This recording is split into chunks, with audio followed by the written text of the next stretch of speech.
Ils sont inspecteurs pédagogiques, techniciens, chefs d'établissement et partenaires. Tous ont un rôle à jouer. Afin de mieux comprendre les défis de l'éducation au Gabon, nous leur donnons la parole. Bienvenue dans Chronique d'un projet, le podcast qui vous plonge dans les coulisses du projet d'appui au programme d'investissement dans le secteur de l'éducation. Aujourd'hui, on parle de formation des enseignants avec M. Ondjila, inspecteur général des services.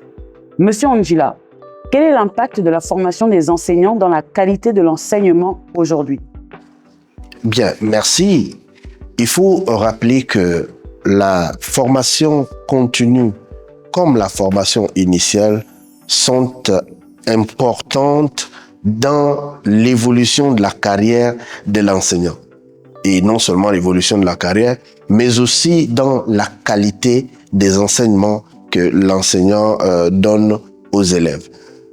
Nous sommes aujourd'hui dans un monde en pleine évolution, notamment avec les nouvelles technologies de l'information, avec les nouvelles approches pédagogiques.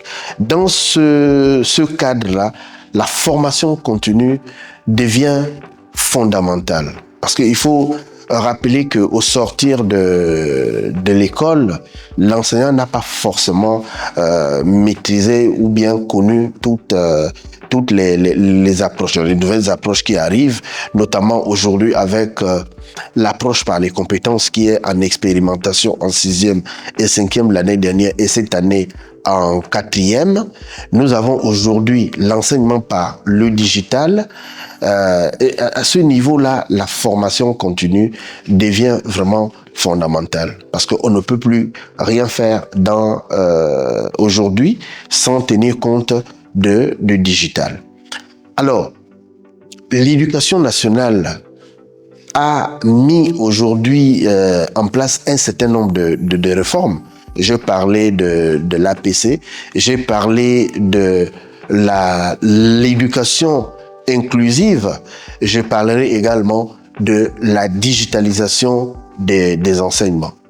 Alors, dans cet esprit, PISE nous accompagne dans la formation des inspecteurs. Il faut rappeler que PISE vient de former 54 inspecteurs au Gabon. C'est la première fois que les inspecteurs sont formés au Gabon, une formation de qualité. PISE nous a également appuyé dans la formation des chefs d'établissement et dans la formation des conseillers pédagogiques. Tout ceci pour aider, n'est-ce pas, à la formation des enseignants pour donner un enseignement de qualité.